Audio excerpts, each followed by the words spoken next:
No todas las historias buscan ser contadas. Algunas existen únicamente para advertir. Hay recuerdos que no pertenecen al pasado, susurros que regresan cuando la noche se queda en silencio. Esta vez, escucharás 3 relatos nacidos del miedo, 3 fragmentos de oscuridad que se resisten al olvido. Cada uno deja una marca distinta, pero todos conducen al mismo lugar, aquello que observa cuando crees estar solo. Si decides continuar, no mires el reloj y no interrumpas la oscuridad. Sé bienvenido a las historias de horror. Mi nombre es Vicente Orozco y junto a mí se encuentran mi buen amigo Alejandro Borja y Juan Carlos García. Y juntos te traeremos 3 historias que te dejarán pensando esta noche.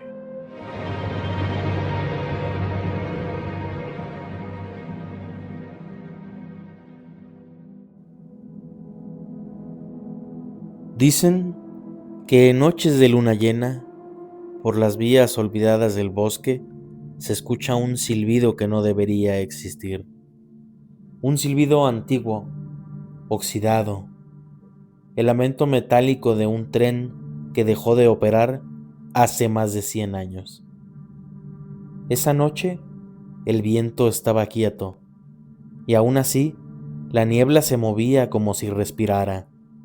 Fue entonces cuando el tren apareció, enorme, cubierto de herrumbre, avanzando sin tocar los rieles, flotando sobre una nube espesa que olía a tierra mojada y muerte. En los vagones, iluminados por una luz amarillenta, se veían figuras inmóviles. Tenían cuerpos delgados, piel ceniza y rostros blancos como máscaras sin vida. No parpadeaban, no se movían, simplemente observaban.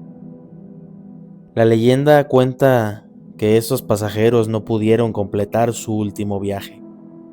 Quedaron atrapados entre 2 mundos, repitiendo eternamente el trayecto que jamás terminó. Y quien ose acercarse corre el riesgo de ocupar un asiento vacío. Pero esa noche algo fue distinto. Uno de los seres giró lentamente su cabeza hacia ti. No debió hacerlo. Se supone que no pueden ver a los vivos. No pueden notar nada fuera de sus bucles eternos. Y sin embargo, sus cuencas negras se clavaron en tus ojos. El tren comenzó a frenar. El chirrido raspó tus oídos, aunque las ruedas jamás tocaron la vía. La puerta del vagón delantero se abrió con un gemido largo y profundo, como si el metal recordara un dolor antiguo.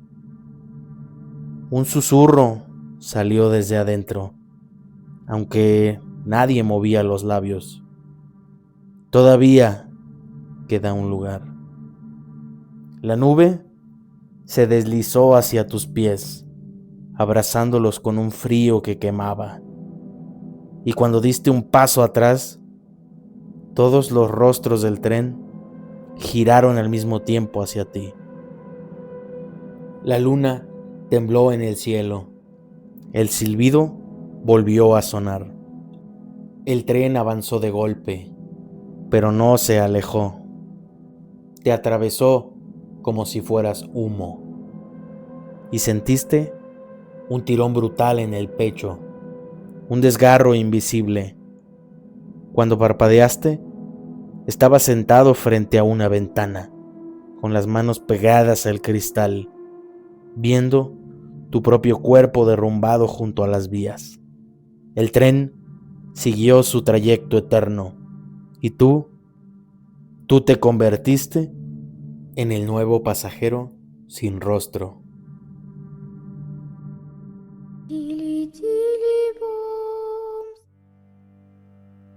Buenas noches. quiero contar algo que pasó en la unidad habitacional en donde vivía de niño. Esta tuvo una mancha negra en su historia, por ahí de 1997, en el Estado de México. No daré tanto detalle del lugar, pues familia aún vive ahí, pero diré lo justo. Cuando yo era niño, vivía en ese lugar. Eran alrededor de 400 casitas dentro de este complejo de unidades de vivienda en la ciudad. Mi sección, y en general todas, había tenido siempre problemas de robos, vandalismos y otras cosas. Pero subió un día de nivel el crimen, que ya comenzaron a haber cosas más fuertes y delicadas. En esa temporada horrible, yo tendría mis 12 años. En ese tiempo se puso de moda, por así decirlo, un sujeto al que apodaban el depredador, pues era un sujeto que en varias ocasiones asaltó a mano armada, aparentemente secuestraba, violentaba y hasta se hablaba de homicidios. Le decían depredador porque era eso exactamente, y también porque víctimas de este sujeto lo describían de una manera en la que el tipo parecía el depredador de la película, pues tenía como el pelo todo duro y seco, cara extraña, y era completamente violento. Total que incluso pusieron toque de queda en esta unidad habitacional, y la gente tenía miedo de salir, pues era ya a diario incidentes con este sujeto, el cual jamás era capturado. No sabría decir si todos los asaltados, todas las mujeres atacadas o todos los cuerpos encontrados eran ocasionados solo por esta persona, pero era lo que se decía. Doy este contexto, pues el tipo una vez intentó atacar a una mujer, la llevó al techo del lugar y después le hizo varias cosas, pero la chica consiguió arrebatarle el arma y le dio con ella al sujeto. Intentando protegerse, se metió a un tinaco del tejado, uno muy viejo que creo yo que ya no se usaba. Estando atrapado y acorralado ahí, un vecino dijo: si le hablamos a la policía, no le van a hacer nada, para mañana ya va a estar libre. Así que alguien dijo también: está encerrado dentro del tinaco, vamos a llenarlo de agua y vamos a ahogarlo. Y eso fue lo que pasó. Una mano abrió la llave y esta fue llenando de agua todo su interior. Los golpes y los chillidos de ese cobarde se escuchaban con un poco de eco, solo audible para quienes estábamos ahí. Mi mamá, por más que me prohibió acercarme en ese momento, no lo logró. Yo fui ahí y presencié cómo sucedió todo esto. El sujeto se ahogó por completo. Dejó el agua roja como no se imaginan. Y ahora sí, se le habló a la policía. La chica dio su veredicto, pues sus huellas estaban en el arma, y toda la demás gente cerró la boca. Nadie fue a la cárcel, afortunadamente. Perdón si el contexto es largo, pero es necesario, porque esa misma noche, muchos vecinos escuchamos como alguien estaba gritando en el tejado. Se escuchaban golpes a todas horas. Nadie de mi familia fue a revisar, pero por los chismes del día siguiente, se decía que dentro del tinaco, el cual seguía con rollo amarillo de la policía, había alguien atrapado. Lo curioso y aterrador es que no había nadie. Supuestamente un conserje de ahí escuchó como alguien pataleaba en agua dentro del tinaco, como animal salvaje acorralado, pero al asomarse con terror vio que ahí no había nada, ni siquiera agua, como para haber escuchado chapotear golpes. Pasaron los años y la cosa continuaba. De vez en cuando por la noche la gente escuchaba gritos venir del interior, mas no había nada adentro. Yo viví con esto durante unos 15 años sin problema. Era bien conocido ese tinaco por mucha gente, pues decían que dentro se escuchaba al depredador, el cual su fantasma aún seguía ahogándose. Yo, por lo menos en una docena de ocasiones que fui con amigos y familia, terminamos por salir corriendo de ahí, pues les juro que se escuchaban gritos dentro de esa estructura. Pasa un poco de tiempo y alguien decide retirar ese tinaco. Ya era mucho problema el tenerlo ahí. Las familias de mi edificio estaban totalmente cansadas del miedo y del terror de tener ese lugar maldito. Nadie se atrevía a estar ahí arriba, y más de noche. Total, que lo quitan, y muchos dijeron que el problema estaba resuelto. Adiós al fantasma del criminal, decían todos. Pero fue solo el comienzo, creo yo. Una vez que el tinaco fue retirado, en todo el complejo habitacional se empezaron a escuchar golpes, gritos y voces, nada más y nada menos que del drenaje. La gente empeoró el caso, pues en ocasiones las personas decían que mientras se lavaban los dientes o lavaban los trastes, podían escuchar sonidos venir del resumidero. Incluso gritos repentinos se escuchaban en las regaderas. Algunos aseguraban que dedos salían del drenaje y tocaban los pies de quien estuviera ahí. Yo, aunque más grande, estaba aterrado. No podía bañarme más de un minuto, pues sentía que el sujeto iba a salir del drenaje, así como en It, la miniserie. La gente poco a poco fue acostumbrándose a la presencia de aquel ser. Muchos dijeron haber visto incluso su sombra dentro del tinaco, flotando perturbadoramente mientras te veía con unos enormes ojos rojos. Decían también que de vez en cuando el agua de la llave salía roja, olía a muerto o sabía muy mal. Esto la gente lo tomó como que el fallecido estaba metido en las cañerías. No solo eso, sino que la sombra pasó de estar confinado en ese tinaco a salir repentinamente en los baños de las casas.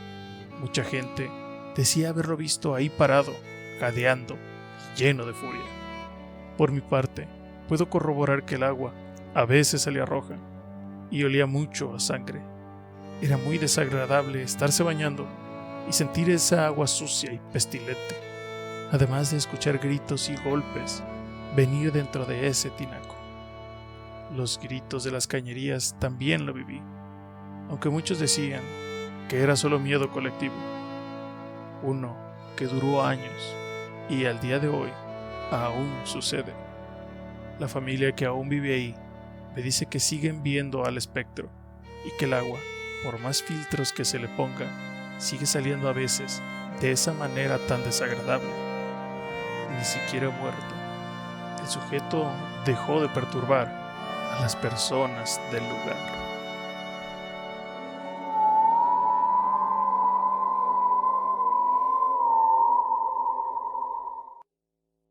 Hola, buenas noches. Prefiero mantenerme anónima porque este podría ser un tema sensible en mi familia. Tengo muchísimas historias que contar al respecto de la casa que les voy a mencionar, de mi familia, de mi vida, porque parece que en la familia materna corre por nuestras venas la habilidad de ver, sentir y escuchar cosas paranormales. Pero por ahora les voy a hablar de la casa de mi bisabuela. Esa casa ya es de por sí un poco tétrica. Hubo un tiempo en el que mis bisabuelos tenían dinero y mucha de la decoración de la casa lo demuestra. Hay espejos, mesas, relojes y hasta un candelabro que en algún momento le dieron una sensación distinta a la que tiene ahora. Me imagino. Ahora el espejo enorme de la sala, por ejemplo, nos da mucho miedo a todos porque hemos visto salir sombras de él. Cuando atardece, la sala se siente pesada. Si estás solo ahí, te sientes observado. El jardín pareciera estar dividido entre bosque encantado y bosque maldito. Una parte es muy iluminada y la otra es muy oscura, con árboles secos y poco pasto. Hay muchas razones por las cuales mi familia cree que pasan tantas cosas en la casa, pero una de las razones más evidentes, aunque decidamos no hablarlo, es que mi bisabuelo se colgó del columpio en los 90s. La experiencia que les voy a platicar tiene que ver con él. Una es de mi mamá y las otras son mías. Mi bisabuelo falleció cuando mi mamá tenía unos 9 o 10 años Ella dice que más o menos un año después tuvo una infección muy fuerte en el estómago, que la tenía vomitando seguido. Mi bisabuelo tenía su propio cuarto y su propio baño, pero después de que falleció, casi toda la familia evitaba usarlo, menos mi mamá. Mi mamá era su única nieta. Cuando él falleció, era su consentida. Lo extrañaba mucho y le gustaba estar cerca de donde sabía que él había pasado tanto tiempo. Así que cuando comenzó a sentir con náuseas, entró en su baño corriendo y se puso de rodillas frente al inodoro. Cuando ya había pasado todo, pero aún no se levantaba del suelo, escuchó claramente una voz detrás de ella. Lo describe como un tipo de quejido, pero con lástima. Reconoció la voz de su abuelo de inmediato y volteó. Ahí estaba él, viéndola con cara de preocupación, pero fue por una milésima de segundo. Mi mamá no supo qué hacer, más que salir corriendo y gritando del baño, bajar al jardín. A mí me pasaron dos cosas con 3 años de diferencia, una a los 10 y otra a los 13. La primera vez era en Navidad. Estaba jugando con mis primos a las escondidas. Como la casa es muy grande, cuando éramos niños nos encantaba ese juego. Llevábamos tanto tiempo jugando que se me estaban acabando los escondites, pero se me ocurrió entrar a donde sabía que mis primos no iban a entrar, el cuarto de mi bisabuelo. En cuanto mi primo empezó a contar, salí corriendo al cuarto y me encerré en el closet. Escuché a mi primo gritar: «¿Listos o no? Allá voy». En el piso de abajo. Lo escuché subir las escaleras, caminar y entrar a uno de los cuartos. Pero segundos después, escuché que la puerta del cuarto en el que yo estaba se abrió. Escuché pasos que rodearon la cama, volvieron y luego se detuvieron justo frente al closet. Normalmente me hubiera reído por saber que me iban a encontrar, pero sentí muchísimo miedo. Me tapé la boca y esperé, por lo que se sintieron como varios minutos, hasta que escuché pasos acercándose al cuarto y a mi primo gritar desde afuera: «Quien esté en el cuarto de la esquina, sálgase, no voy a entrar». Incluso, escribiéndolo ahora me da esa sensación de terror. Me congelé por unos segundos. No sé cómo agarré el valor para abrir la puerta y salir corriendo. Como era de esperarse, cuando abrí, no había nadie. La última vez, como les mencioné, fue cuando tenía 13 años. Tuve una etapa en la que dormía muchísimo y donde se pudiera. Mi mamá y yo habíamos ido de visita con la bisabuela y supuestamente ya nos íbamos, pero mi mamá me dijo que iba por algo rápido arriba. Eran como las 5:30 de la tarde. Me senté en la sala y sentí cómo el sueño me empezó a ganar. Si recuerdan, les mencioné que la sala tiene una energía rara cuando atardece. Tengo tías que dicen que el sillón en el que yo estaba sentado se hunde a veces como a las 6, y para el colmo, yo era la única en todo el piso de abajo. No tengo idea de cuánto tiempo dormí, pero empecé a escuchar que me hablaban. Yo escuché que era la voz de mi tío abuelo diciéndome: «Mija, ya se van, ya se van». Sentí como muy suavemente alguien me apartaba el cabello de la cara con los dedos. Diría, incluso sentí algo cálido con amor. Cuando abrí los ojos estaba sola, totalmente sola. Fue otro de esos momentos en el que me congelé. Me tardé en procesar lo que estaba pasando y solo pude levantarme y subir con mi mamá. Como les dije, tengo muchas más historias así, pero eso tal vez lo hablamos en otra ocasión. Gracias por leerme.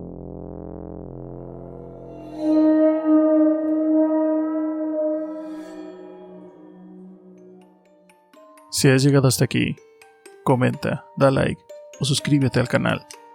Recuerda seguirnos en todas nuestras redes sociales, donde subimos más contenido.